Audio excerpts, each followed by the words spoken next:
দুশ্চিন্তা যেন পিছুই ছাড়ছে না তিনবারের বিশ্ব চ্যাম্পিয়ন আর্জেন্টিনার। এবার ফেঁসে যেতে পারেন দেশটির ফুটবল অ্যাসোসিয়েশনের সভাপতি ক্লাউদিও তাপিয়া। শত শত মিলিয়ন ডলারের স্পন্সরশিপের অর্থের অপব্যবহারের অভিযোগ উঠেছে তাপিয়ার বিপক্ষে।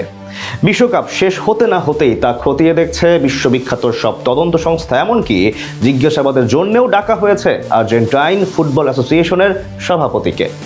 বিশ্বকাপ ফাইনাল হারের পর নতুন করে তবে কোন বিপদের মুখে পড়েছে আকাশে নীলরা, সেটাই জানবো রিপোর্টে। বিশ্বকাপের হতাশা কাটিয়ে নতুন করে পথ চলা শুরু করার কথা ছিল আর্জেন্টিনার, কিন্তু মাঝের লড়াই শেষ হতেই দেশটির ফুটবল অ্যাসোসিয়েশনকে ঘিরে দেখা দিয়েছে নতুন বিতর্ক। একাধিক আন্তর্জাতিক গণমাধ্যমে প্রকাশিত প্রতিবেদনে দাবি করা হয়েছে এএফএ সভাপতি ক্লাউদিও তাপিয়াকে যুক্তরাষ্ট্রে জিজ্ঞাসাবাদ করা হয়েছে। তার বিপক্ষে আনা হয়েছে বেশ কিছু কঠিন অভিযোগ, যার মধ্যে রয়েছে শত শত মিলিয়ন ডলারের স্পন্সরশিপ অর্থ যুক্তরাষ্ট্রের ব্যাংকিং ব্যবস্থার মাধ্যমে স্থানান্তরের ক্ষেত্রে অর্থ পাচার বা আর্থিক অনিয়মের মতো গুরুতর অভিযোগও।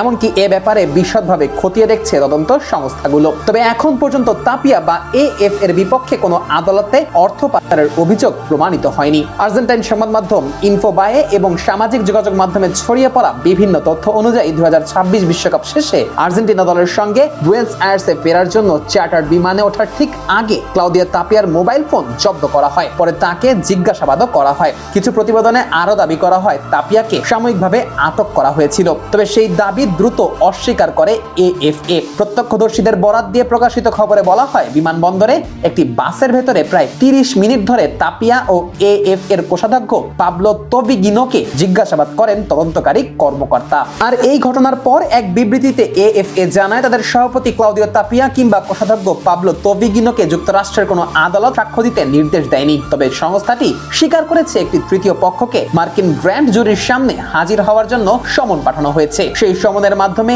এএফ এর কয়েকজন কর্মকর্তার বিষয়ে তথ্য চাওয়া হয়েছে, তবে সমন পাওয়া সেই ব্যক্তি বা প্রতিষ্ঠানের পরিচয় প্রকাশ করেনি এএফএ। সংস্থাটির দাবি, সংশ্লিষ্ট কর্তৃপক্ষ তাপিয়া বা তোবিগিনোকে সরাসরি অভিযুক্ত হিসেবে দায়ী করছে না। এদিকে ইনফোবায়ের প্রতিবেদনে বলা হয়েছে, এএফ এর সঙ্গে সংশ্লিষ্ট 300 মিলিয়ন ডলারেরও বেশি মূল্যের বিভিন্ন বাণিজ্যিক ও স্পন্সরশিপ চুক্তির তদন্ত করছে সংস্থাগুলো। তারা খতিয়ে দেখছেন এসব অর্থ যুক্তরাষ্ট্রের বিভিন্ন ব্যাংকের মাধ্যমে স্থানান্তরের সময় কোনো ধরনের অর্থ পাচার, কর ফাঁকি কিংবা আর্থিক জালিয়াতির চেষ্টা হয়েছে কিনা। তদন্ত সংশ্লিষ্ট তথ্য অনুযায়ী কয়েক মিলিয়ন ডলার বিভিন্ন মার্কিন আর্থিক প্রতিষ্ঠানের অ্যাকাউন্টে অল্প সময়ের জন্য রাখা হয়েছিল।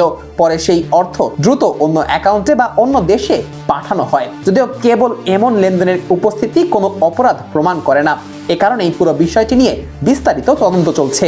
আন্তর্জাতিক ফুটবলে আর্থিক অনিয়মের অভিযোগ নতুন কিছু নয়। 2015 সালে ফিফাকে ঘিরে যে বড় দুর্নীতির তদন্ত শুরু হয়েছিল, সেই তদন্তে বহু ফুটবল কর্মকর্তা অভিযুক্ত হন এবং আন্তর্জাতিক ফুটবলে ব্যাপক সংস্কারের দাবি তোলা হয়। সেই অভিজ্ঞতার কারণে এবার এএফ এর আর্থিক কার্যক্রম নিয়ে তদন্ত শুরু হওয়ার খবর ফুটবল অঙ্গনে নতুন করে আলোচনার জন্ম দিয়েছে। তবে এখন পর্যন্ত ক্লাউদিও তাপিয়া কিংবা পাবলো তোবিগিনো কিংবা আর্জেন্টিনার ফুটবল অ্যাসোসিয়েশনের বিপক্ষে কোনো আদালত অর্থ পাচারের অভিযোগ প্রমাণ করতে পারেনি, এমনকি আনুষ্ঠানিক অভিযোগও গঠন করা হয়নি। ফলে তদন্ত শেষ হওয়া না পর্যন্ত কোনো কিছুই নির্দিষ্ট করে বলার সুযোগ থাকছে না।